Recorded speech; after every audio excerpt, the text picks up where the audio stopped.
Today we'll be talking about whether ibuprofen or acetaminophen is supposedly better to treat the coronavirus.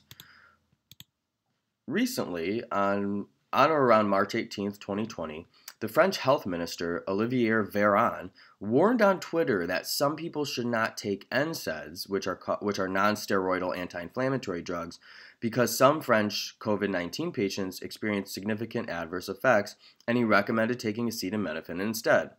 First, let's take a quick look at what he actually said with Google Translate. He said taking anti-inflammatory drugs such as ibuprofen or cortisone, which is a steroid, could be a factor in worsening the infection. If you have a fever, take paracetamol, which is the European name for acetaminophen.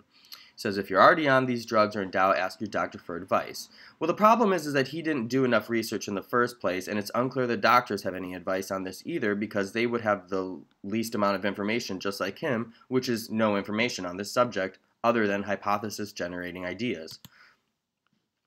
So what seems to be the confusion and source of this is that there was a letter published in The Lancet, which is a British medical journal, suggesting that taking ibuprofen could increase the number of ACE2 receptors on a cell, which would make a person more vulnerable to infection. When we actually look at this article, it is a letter written citing that there's a lot of people in China that have diabetes and heart disease. And guess what? Most people in the world, in countries that have big economies, have heart disease and diabetes. And these diseases already put you at an increased risk for other health problems. So this is a hypothesis-generating article simply stating that some of the sickest patients did in fact have other diseases that are sometimes treated with drugs relying on this ACE2 or this ACE2 receptor.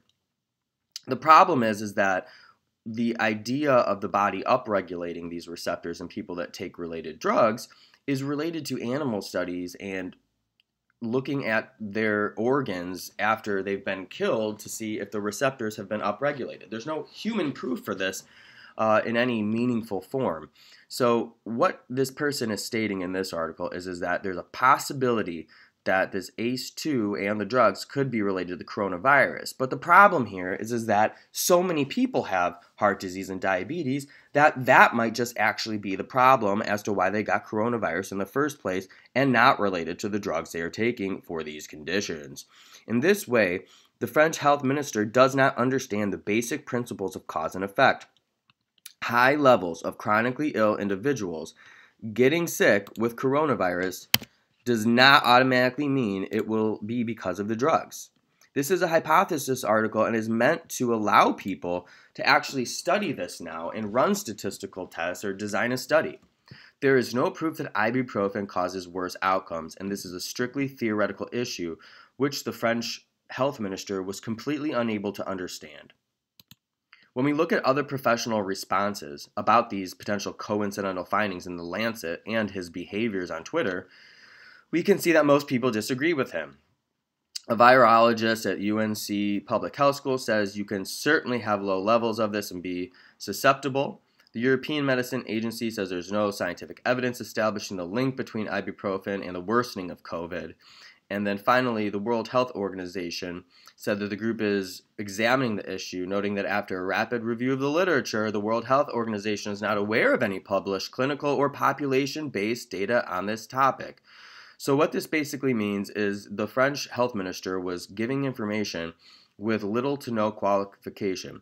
Furthermore, there are other drugs on here that he did not even mention in his tweet that would have theoretically been relevant as well, so he's being sloppy in his warnings anyway. Overall, most infectious disease experts say there is not sufficient evidence that taking ibuprofen worsens the progression of COVID-19. In fact, because of all of this, though, some pharmacies cannot even order liquid Tylenol until April, and many have a huge oversupply of ibuprofen. At the end of the day, you can take either of these for fever, and you shouldn't think that one of these is going to make your COVID-19 or other infection any worse. Ibuprofen for adults can be used to treat fever, and so can acetaminophen. Here's the dosing information. For pediatric dosing, I deliberately left it out because it's important to always refer to a specific product's instructions for children's dosing for their age. Also, you should double, triple, or even quadruple check that a child's medication dose is correct before administering it to them. Thank you for watching and have a good day. Stay tuned for more episodes.